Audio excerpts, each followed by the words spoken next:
In this presentation, I am going to explain the database administration approaches which can be used to solve two risks. One is based on data breach, and another one is based on the incorrect or tampered data. Now let's look into the first risk. So the first risk is the data breach. It is one of the biggest risk for a business like Hooray Partyware, um, especially if the personal data of the customer is not protected properly. So now imagine this. So if a sensitive data of a customer like name, email ID is hacked by a person, or if it is leaked in the public, then the customer could definitely lose their confidence in the company.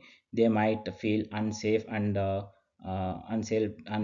they might stop shopping there again, especially those loyal and high spending customers who expect the data to be handled securely. So this kind of data breach doesn't just hurt the customers but also severely damage the business reputation, and it could also lead to drop in sales, negative word of mouth, and also even legal consequences under privacy laws. So now let's see the solution for this risk.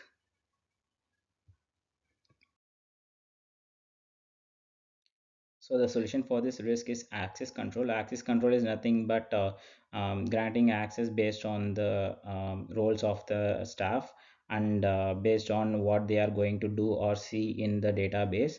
So for example, let's take a store manager. So a store manager might need full access to view the customer profiles and sales records, but a part-time retail assistant should only be able to see the product information and not the customer details.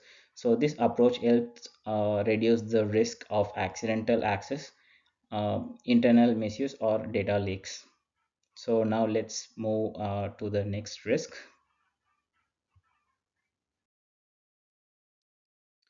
So the second risk is due to the incorrect or tampered data. So there are cases where the stock levels or sales records are changed by mistake or even on purpose by the staff member, and the store manager, let's say Windy might think a product is sold out and reorder too much, or miss reordering a top selling item, so which leads to over ordering and understocking, so that cause stock issues, delays, and wrong decisions. So now let's see a solution for this risk. So the solution for this risk is to introduce the data integrity and audit logs in the database. So integrity rules make sure values are correct, like not allowing negative numbers in stock or missing price, and audit logs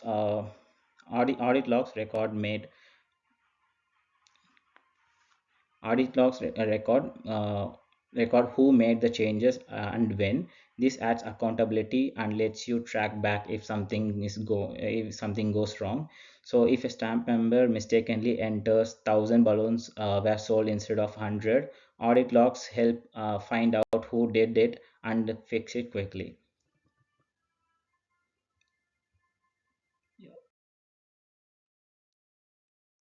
Thank you.